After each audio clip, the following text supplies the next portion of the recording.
32,000 চাকরি বাতিলে সিঙ্গল বেঞ্চের নির্দেশ বাতিল করা হলো। 32,000 টেটে, প্রাথমিক টেটে যে 32,000 চাকরি বাতিলের নির্দেশ সিঙ্গল বেঞ্চের, আপাতত যে খবর পাওয়া যাচ্ছে 32,000 চাকরি বাতিলের নির্দেশ সেই বাতিল করা হলো। একক বেঞ্চের নির্দেশ বাতিল করলো ডিভিশন বেঞ্চ। আপনাদেরকে সকাল থেকেই দেখাচ্ছি টাইম লাইন। 2014 যে টেট পরীক্ষা, সেই টেট পরীক্ষায় বেনিয়ম, বিভিন্ন বেনিয়মের অভিযোগে 2023 সালে চাকরি বাতিল করে দিয়েছিলেন বিচারপতি, এবং সেই টেটে 32,000 চাকরি বাতিল করে দিয়েছিলেন। সেই প্রাথমিকে 32,000 চাকরি বাতিলের নির্দেশ বাতিল হলো না, ডিভিশন বেঞ্চ বাতিল করলো না। ডিভিশন বেঞ্চ সিঙ্গল বেঞ্চের নির্দেশ বহাল রাখলো না। চাকরি পাওয়ার 9 বছর পর তা চলে যাওয়া তার বড় সড় প্রভাব ফেলে সেই সকল পরিবারে। পর্যবেক্ষণ হাইকোর্টের ডিভিশন বেঞ্চের, চাকরি পাওয়ার 9 বছর পর তা চলে যাওয়া তার বড় সড় প্রভাব ফেলে সেই সকল পরিবারে। নির্দেশ দিতে গিয়ে পর্যবেক্ষণ ডিভিশন বেঞ্চের। প্রাথমিকে আবার আপনাদের জানাই, প্রাথমিকে 32,000 চাকরি বাতিল নয়, সিঙ্গল বেঞ্চের নির্দেশ একদম খারিজ করে দিল বিচারপতি তপব্রত চক্রবর্তী, বিচারপতি ঋতব্রত কুমার মিত্রের ডিভিশন বেঞ্চ। সেই ডিভিশন বেঞ্চ জানিয়ে দিলেন যে পর্যবেক্ষণে চাকরি পাওয়ার 9 বছর পর তা চলে যাওয়া তার বড় সড় প্রভাব ফেলে। অর্থাৎ 2014 সালে যে চাকরি পেয়েছিলেন, সেই 2014 সালের পরে 2023-এ যে বাতিল হয়েছিল, এবং তারপরে সেই সূত্র ধরেই তাদের পর্যবেক্ষণ বিচারপতি তপব্রত চক্রবর্তী এবং বিচারপতি ঋতব্রত কুমার মিত্র ডিভিশন বেঞ্চের, যে চাকরি পাওয়ার 9 বছর পর তা চলে যাওয়া তার বড় সড় প্রভাব ফেলে সেই সকল পরিবারে, এবং তাই চাকরি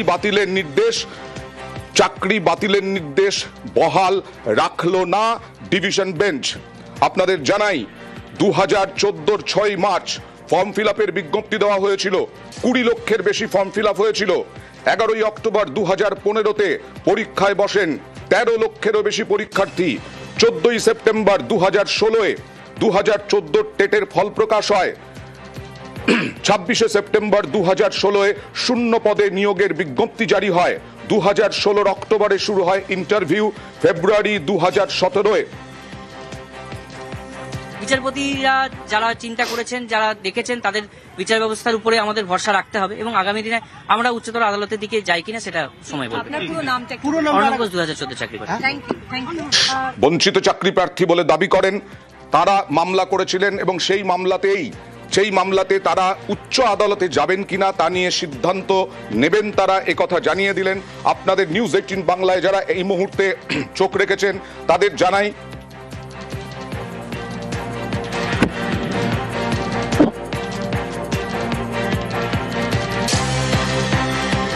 প্রাথমিকে 32,000 চাকরি বাতিলের যে নির্দেশ তা বহাল রইল না। প্রাথমিকে 32,000 চাকরি বহাল রইল। কথা বলবো প্রতিনিধি অর্ণবের সঙ্গে, একটু বিস্তারিত জানতে চাইবো কি পর্যবেক্ষণ বিচারপতিদের। দেখো, সরাসরি বলে রাখি, 32,000 যে চাকরি বাতিল হয়েছিল সেই নির্দেশ তৎকালীন বিচারপতি অভিজিৎ গঙ্গোপাধ্যায়ের নির্দেশ, সেটাকে খারিজ করে দিল কলকাতা হাইকোর্টের ডিভিশন বেঞ্চ। বিচারপতি তপব্রত চক্রবর্তী এবং বিচারপতি ঋতব্রত কুমার মিত্রের ডিভিশন বেঞ্চ। তবে একই সঙ্গে একগুচ্ছ পর্যবেক্ষণ রয়েছে, এবং তার জ্বলন্ত উদাহরণ হিসেবে এসএসসি আমাদের চোখের সামনে যেটা বারবার হাজির করছে সমাজের দর্পণে, সমাজের আয়নার কাছে, যোগ্য অযোগ্য ভুলিয়ে দিয়ে এক একটা পরিবার কিভাবে নিঃস্ব হয়ে যাচ্ছে। অর্থাৎ 9 বছর আগে 2016-17 সালে যারা চাকরি পেয়েছে প্রাথমিকে, আজ 2025 সালে এসে যে অভিযোগ এসে তার প্রেক্ষিতে সেই চাকরি যদি বাতিল হয়, সেক্ষেত্রে সেই পরিবারগুলোর ওপর কি বড় আকারের প্রভাব নেমে আসতে পারে সেটারও আলোচনা পাতায় পাতায় ছত্রে ছত্রে করেছে ডিভিশন বেঞ্চ। একই সঙ্গে এই নিয়ম প্রক্রিয়ায় যে অপেক্ষতা আছে, সেটা এজেন্সি তাদের যে চার্জশিট নিচ্ছে, সেটা সিবিআই, ইডি, সেখানে 264 জন প্রাথমিকভাবে বেঞ্চমার্ক দিয়ে যাদের চাকরি হয়েছিল সেটা আইডেন্টিফাই করা হয়েছে এবং তাদের বাদ দেওয়া হয়েছে বলে, এবং সাবসিকুয়েন্টলি সুপ্রিম কোর্টের একটা পর্যবেক্ষণ রয়েছে, তাতে তারা রিট্রিট করেছিল।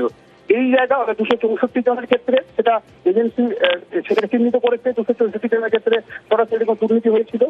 আর পরে সিবিআই যখন তদন্ত করছে, এবং পরে আবারও তদন্ত করছে, সেখানে 96 জন যারা ন্যূনতম যোগ্যতা মান ছাড়া বা এই ধরনের নিয়োগ প্রক্রিয়া যা যা থাকার কথা না থাকার কথা চাকরি পেয়েছিল তাদেরও কিন্তু বোর্ড বাদ দিয়ে একটি চাকরি প্রক্রিয়া থেকে।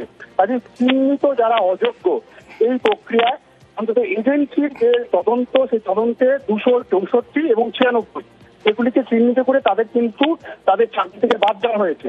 কিন্তু বাকি যে সংখ্যাটা রয়েছে 9 বছর পরে তাদের যদি চাকরি বাদ দিতে হয় সেক্ষেত্রে একটা মাস ইম্প্যাক্ট রয়েছে।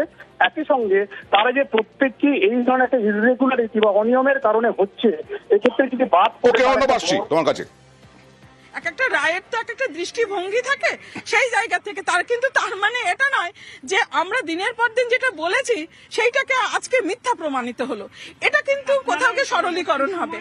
ডেফিনেটলি আমাদের আইনজীবী আমরা আমাদের মতন করে যে লড়াইটা আছে সে লড়াইটা আছে, থাকবে, এবং তার মধ্য দিয়ে এটা আমরা এগোবো। কারণ লড়াইতে হার জিত দুটোই হয়, আর বিশেষ করে কোর্টের লড়াইতে অনেক কিছুর উপরে ডিপেন্ড করে, পরিবেশ পরিস্থিতি, আর্গুমেন্ট, তথ্য সবকিছু নিয়ে একটা রায় দান হয়। সেই জায়গায় দাঁড়িয়ে আমরা এরকমটা বলবো না যে এই রায়টা না ভুল বা ঠিক। আরো একবার কথা বলবো প্রতিনিধি অর্ণবের সঙ্গে। অর্ণব, তুমি শুনলে বঞ্চিত যারা চাকরি প্রার্থী বলে দাবি করেন, যারা আন্দোলন করছেন, তারা বলছেন যে তারা উচ্চ আদালতে যাবেন কিনা সিদ্ধান্ত নেবেন। এই যে বেনিয়মের অভিযোগ, বিভিন্ন বেনিয়মের অভিযোগিত চাকরি বাতিল হয়েছিল 2023-এ, সেই সম্পর্কে কোনো পর্যবেক্ষণ? দেখো, এখনো পর্যন্ত চিহ্নিত দাবি 264 এবং 96। তাদের চিহ্নিত করা গেছে, তাদের বাদ দেওয়া হয়েছে, তাদের চাকরি করে গেছে এবং সেটা বোর্ডই সিদ্ধান্ত নিয়েছে, বাদ দিয়েছে। এক্ষেত্রে বাকি যে সংখ্যাটা পড়ে রয়েছে 32,000-এর কাছাকাছি, এই চাকরি কিন্তু যোগ্য অযোগ্যের নিচে, অর্থাৎ সেখানে যোগ্য সরাসরি আদালত সবাইকে না বললেও এসএসসির যে একটা ছায়া সমাজে পড়েছে, যোগ্য অযোগ্যে ভুলিয়ে গেছে গোটা সমাজ, এবং পরিবারগুলোতে কি ইম্প্যাক্ট করেছে সেটা কিন্তু আদালত বারবার তার পর্যবেক্ষণে এনেছে। এক্ষেত্রে 2016 সালে প্রথম প্রশিক্ষণ প্রাপ্তদের চাকরি হয় এবং 2017 সালে প্রশিক্ষণহীনদের চাকরি হয়। এই চাকরির ক্ষেত্রে চাকরির 9 বছর পরে যদি এই চাকরি চলে যায়, তার যে কি বড় রকমের একটা প্রভাব সমাজে পড়ে তা সহজেই অনুমেয়। সেই জায়গা থেকে বিচারপতিরা বলছেন অনিয়ম হয়েছে, কিন্তু যারা তদন্তের দায়িত্ব ছিল সেই তদন্তের দায়িত্বকারী সংস্থা হিসেবে এক্ষেত্রে সিবিআই এবং ইডি তারাও কিন্তু 264 এবং 96 জনের কথাই বলেছেন। তার বাইরে অতিরিক্ত তারা কিন্তু চিহ্নিত অযোগ্য হিসেবে কাউকে তুলে আনতে পারেনি। এই অবস্থায় একটা সাংবিধানিক আদালতের কাজ বিচার করা, এক্ষেত্রে সরাসরি একেবারে প্রোঅ্যাক্টিভ রোল হিসেবে নিয়ে যেভাবে চাকরি বাতিল হয়েছে সেটাও ডিভিশন বেঞ্চ সমালোচনা করেছে। আরো একবার তোমার কাছে জানতে চাই, খুব পরিষ্কার খুব বড় খবর, সেটা হচ্ছে যে সিবিআই বা ইডি 200-র ওপরে প্রায় 300 অযোগ্যকে চিহ্নিত করতে পেরেছে, তার বাইরে আর কোনো অযোগ্যকে চিহ্নিত করতে পারেনি এই 32,000-এর মধ্যে। তাই এই কয়েকজনের জন্য, এই 300-র জন্য সবার চাকরি বাতিল হলে 9 বছর পর এই 32,000 চাকরি যারা করছেন তাদের একটা বিরাট সংখ্যক মানুষের উপর নেতিবাচক প্রভাব পড়বে, এটাই পর্যবেক্ষণ, তাই তো? একেবারে তাই। অর্থাৎ এসএসসির মামলার ক্ষেত্রে যে শিক্ষাটা আমাদের প্রত্যেকের জন্য হয়েছে, যে যোগ্য অযোগ্যের ভিড়ে কার্যত অনেক যোগ্য বাদ চলে যাচ্ছে, এই যোগ্যরা যেন বাদ না পড়ে যায় সেই বিষয়ে যথেষ্ট যত্নশীল ডিভিশন বেঞ্চ, এবং সেই যত্নশীল বিষয়টাকে মাথায় বা সর্বাগ্রে গুরুত্ব দিয়েই এক্ষেত্রে কিন্তু এই চাকরি বাতিল 32,000-এর সেই পথে হাঁটলো না কলকাতা হাইকোর্টের বিচারপতি চক্রবর্তী ডিভিশন বেঞ্চ। এবং পরিষ্কারভাবে বলা হলো যে সিবিআই বা ইডি তারা যে তদন্ত করেছে, চার্জশিট দিয়েছে, তাতে দুটো ফিগার, 264 জনের বাতিলের কথা বলেছে চিহ্নিত আকারে, অন্যদিকে 96 জন, অর্থাৎ 96 জন যারা সিবিআই তদন্ত পর তাদেরকে কিন্তু চিহ্নিত করেছিল, যাদের ন্যূনতম যোগ্যতা না থাকা সত্ত্বেও তারা চাকরি পেয়েছিল, তাদেরকে কিন্তু সিবিআই চিহ্নিত করেছে। এর বাইরে সিবিআই বা ইডি এজেন্সি কিন্তু নির্দিষ্টভাবে কোনো চিহ্নিত অযোগ্যকে তুলে আনতে পারেনি। এই অবস্থায় যেহেতু অনিয়মের অভিযোগ রয়েছে, একাধিক অভিযোগ রয়েছে, একক বেঞ্চের যে নির্দেশ, সেই নির্দেশ অনুযায়ী চাকরি বাতিলের যে সিদ্ধান্ত সেটা আদালত বাতিল করছে। এবং ওই চাকরি কার্যত যে নির্দেশ ছিল বাতিল হয়ে গেল না, চাইলে এই চাকরি বাতিল নিয়ে এখনো প্রশ্নই রইল না। বিকাশের তথাকথিত চক্রবর্তী নির্দেশ কিছুক্ষণের মধ্যেই কলকাতা হাইকোর্ট ওয়েবসাইটে উঠবে। আমি অর্ণব তোমাকে একটু থামাচ্ছি, কারণ একটু জানিয়ে দিই দর্শকদেরকে যে 264 জন সিবিআই এবং ইডি তদন্ত করে 264 এবং 96 এই একটা সংখ্যা যাদেরকে চিহ্নিত করতে পেরেছে অযোগ্য বলে, তাদের ছাড়া চাকরিটা করে আসছে তাদের কথা চিন্তা করে, এবং যেহেতু তারা কোনো করাপশনের সাথে জড়িত নয়, ওদের তাদের চাকরিটা বহাল থাকে। 32,000 চাকরি বহাল থাকছে এবং তাদের যে চাকরি বহাল থাকছে, আর কি নির্দেশ রয়েছে? পুরো জাজমেন্ট এখন আপলোড হয়নি, পুরো জাজমেন্ট আপলোড হলে পুরো বিষয়টা clear. Thank you. Ashish Kumar Chowdhury. Sir আরেকবার বলে দিন। একবার বলে দিন। আমরা পাই আজকে কি কোর্টের কি পর্যবেক্ষণ, কি বলেন বিচারের পর্যবেক্ষণ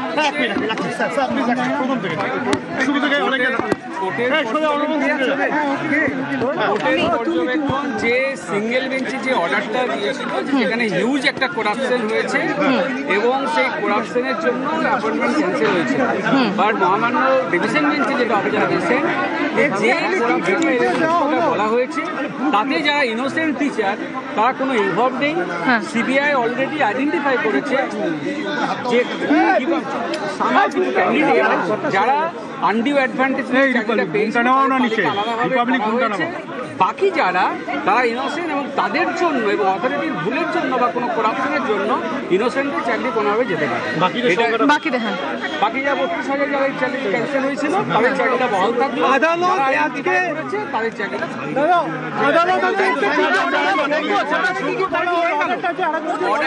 অর্ডার পুরো আপলোড হয়নি। অর্ডার হলে পরিষ্কার হয়ে যাবে। মহামান্য ডিভিশন বেঞ্চে যে অবজারভেশন, সেখানে হচ্ছে যে innocent can not suffer for the fault of the authority. Irregularities যদি কিছু হয়ে থাকে তার জন্য যারা ইনোসেন্ট টিচার তারা কোনোভাবে ইনভলভ নয় এবং তারা এইভাবে সাফার করবে না। সেই জন্য সিঙ্গেল বেঞ্চের অর্ডারটা ছেড়ে দিচ্ছে। 32,000 চাকরি বহাল। আমার সঙ্গে রয়েছেন তৃণমূল কংগ্রেস মুখপাত্র জয়প্রকাশ মজুমদার। জয়প্রকাশ বাবু, আপনাকে জানাই পর্যবেক্ষণটা ঠিক কি। সেটা হচ্ছে 264 এবং 96 সিবিআই এবং ইডি এই দুটো সংখ্যা চাকরি যারা করছেন তাদেরকে অযোগ্য বলে চিহ্নিত করতে পেরেছেন।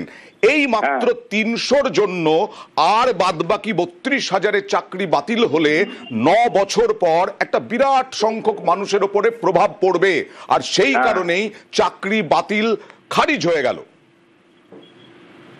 দেখুন, এটা হওয়ারই ছিল, এবং আজকে আমি বলবো যে আমরা যে মনে করছিলাম বিচারের বাণী নীরবে নিভৃতে কাঁদে, সেই ঘটনা হয়নি। কারণ এই রায়, বাতিলের রায় যিনি দিয়েছিলেন, একটু সঙ্গে থাকেন। চাকরি যাদের বহাল থাকলো তারা কি বলছেন দেখুন একটু প্লিজ।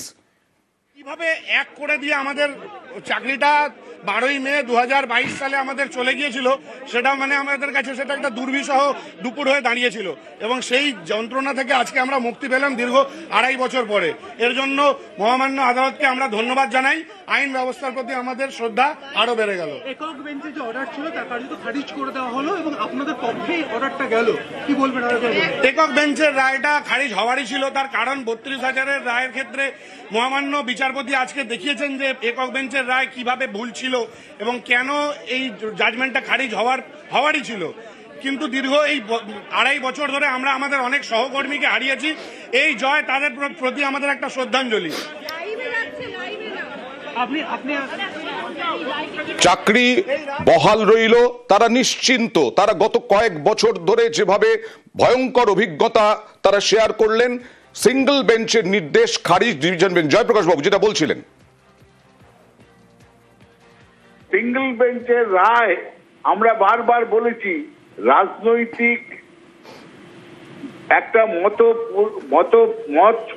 পুষ্ট একটা রায় বেরিয়েছিল, এবং সেখানে যে জাস্টিস রায় দিয়েছিলেন তিনি তার বেশ বিচারের দের পক্ষে কখনোই সাক্ষী দেবেন না বা কখনোই তাদেরকে সমর্থন করবেন না, সবসময় সত্যের পথেই উনি থাকবেন। আপনাদের মতো পরিবারের সদস্য তাদের কথা বলেছে অর্ডারে, আপনি পরিবারের সদস্য হিসেবে কি বলবেন? পরিবারের সদস্য হয়ে বলবো যে আমার মতো আরো যারা পরিবারের প্রত্যেকটা পরিবারের যারা সদস্য তারা যেরকম ভাবে ভেঙে পড়েছিলেন এবং তাদের হাজবেন্ডরা যেরকম হাজবেন্ড কারোর ওয়াইফ যেরকম ভাবে মানসিক দিক থেকে ভেঙে পড়েছিলেন, ওনাদেরকে সাপোর্ট মেন্টাল সাপোর্ট দেওয়া হয়েছে, প্লাস ওনাদেরকে যাতে শক্ত থাকেন কোনো রকম ভাবে মানসিক দিক থেকে ভেঙে না পড়ে তার দিক থেকে ওনাদেরকে অনেক অনেক আমরা মেন্টাল সাপোর্ট দিয়েছি এবং আমরা সবসময় ঠাকুরের কাছে প্রে করেছি এবং সকলের কাছে আমরা বলেছি যেন সবসময় ন্যায় বিচার আমরা পাই এবং আমার হাজবেন্ড নিজে যেন ন্যায় বিচার পায়, কারণ উনি অসৎ পথে চাকরি পাননি, উনি খুব কষ্ট করে ছোট থেকে খেটে নিজের যোগ্যতায় চাকরি পেয়েছেন। আমার হাজবেন্ডের নাম পাচু গোপাল দাস, উনি একটি স্কুলের হেড টিচার এবং আমার নাম সুপর্ণা দাস। আমার নাম সুপর্ণা। প্রভাব কেন নাম নিচ্ছ? পরিবারের ওপরে প্রভাব, আর সেই কারণেই এই পর্যবেক্ষণ যে 9 বছর পর চাকরি গেলে এত হাজার হাজার মানুষের ওপরে প্রভাব পড়বে, তাই ডিভিশন বেঞ্চ সিঙ্গল বেঞ্চের নির্দেশ খারিজ করলো। আর আপনাদেরকে আরো একবার জানিয়ে রাখি, এটাও পর্যবেক্ষণ যে সিবিআই এবং ইডি তদন্ত করে 264 এবং 96 এই 264 এবং 96 জন অযোগ্যকে চিহ্নিত করতে পেরেছে। তাই এই 300-র ওপরে কয়েকজন অযোগ্যদের জন্য 32,000 চাকরি বাতিল করা সম্ভব নয়, আর সেই কারণেই 32,000 চাকরি বাতিলের নির্দেশ খারিজ করে দিল ডিভিশন বেঞ্চ।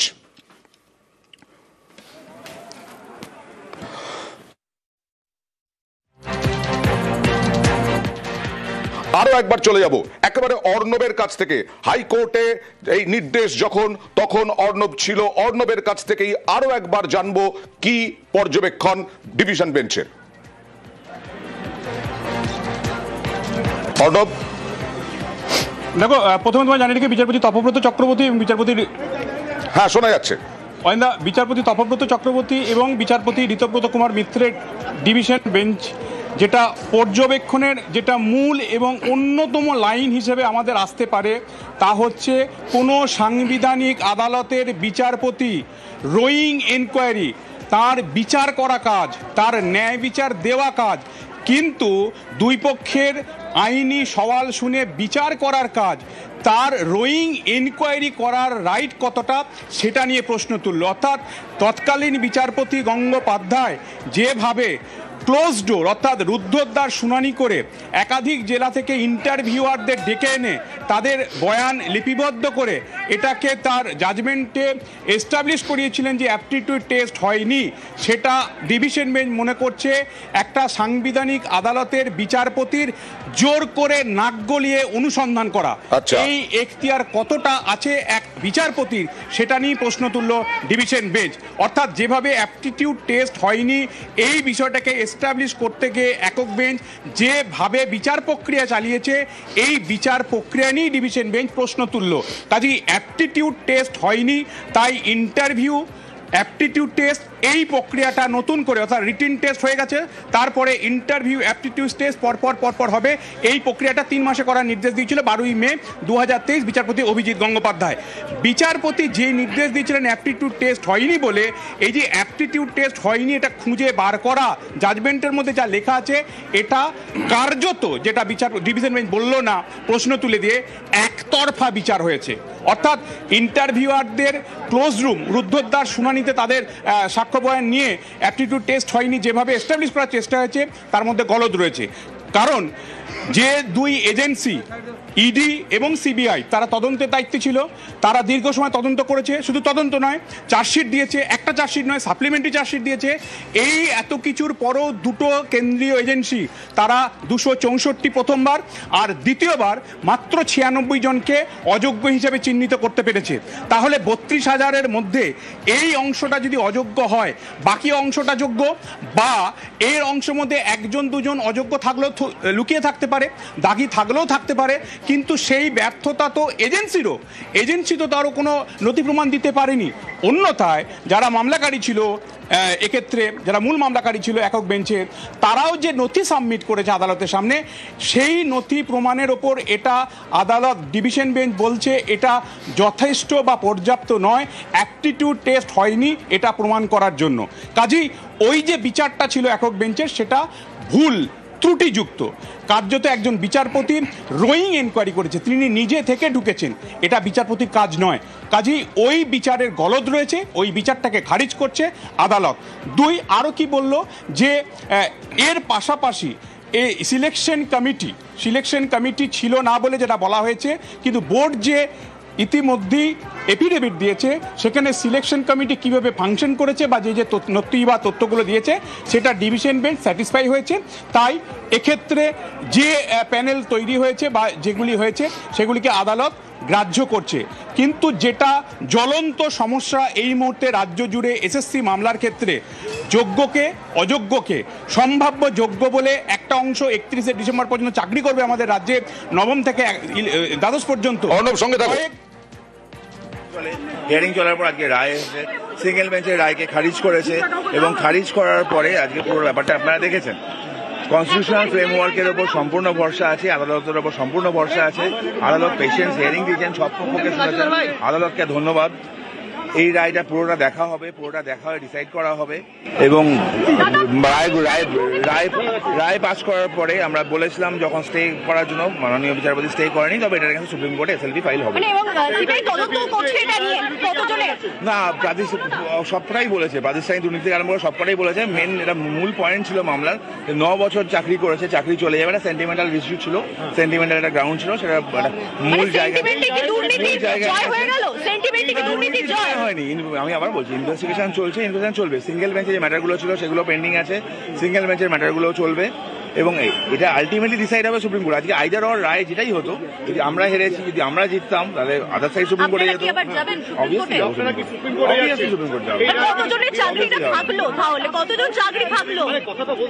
পুরো রায়ের কপি এখন আমরা দেখিনি, পুরো রায়ের কপিটা দেখে বলতে পারবো কি হয়েছে না হয়েছে। এই মোমেন্টে পুরো ডিটেলে বলা সম্ভব না, তবে অনেক কটা পয়েন্ট আছে, পয়েন্টে ইস্যুগুলো আছে, আমরা অবভিয়াসলি এটাকে দেখে নিয়ে সুপ্রিম কোর্টে যাওয়ার পরে ডিসাইড করা হবে। আইনজীবী তরুণ জ্যোতি তিওয়ারি তিনি জানালেন যে তারা সুপ্রিম কোর্টে যাবেন। আর এর আগে আমরা দেখিয়েছিলাম তাদের কথা, যারা গত 2 বছর ধরে ভয়ঙ্কর টেনশনের মধ্যে ছিলেন, চাকরি হারিয়েছিলেন বলা যায়, 32,000 চাকরি বাতিলে। সেই তাদের আইনজীবী কি বললেন দেখুন। অর্ডার পুরো আপলোড হয়নি, অর্ডার হলে পরিষ্কার বোঝা যাবে। মহামান্য ডিভিশন বেঞ্চে যে অবজারভেশন, সেখানে হচ্ছে যে innocent can not suffer for the fault of the authority. Irregularities যদি কিছু হয়ে থাকে তার জন্য যারা ইনোসেন্ট টিচার তারা কোনোভাবে ইনভলভ নয় এবং তারা এইভাবে সাফার করবে না, সেই জন্য সিঙ্গেল বেঞ্চের অর্ডারটা চালছে। আরো একবার অর্ণবের কাছে যাব, কারণ এটা জানবো যে এই যে দুর্নীতি, বেনিয়ম এসবের কথা বলা হচ্ছে, কিন্তু তুমি যেটা বললে যে বিচারপতিদের পর্যবেক্ষণ, ডিভিশন বেঞ্চের পর্যবেক্ষণ, যে অভিজিৎ গঙ্গোপাধ্যায় বিচারপতি তৎকালীন, তিনি তদন্ত চালিয়েছিলেন, যেটা করা কারোর পক্ষেই উচিত নয়, কোনো বিচারপতির পক্ষে। তাই তো আরো একবার জানতে চাইব।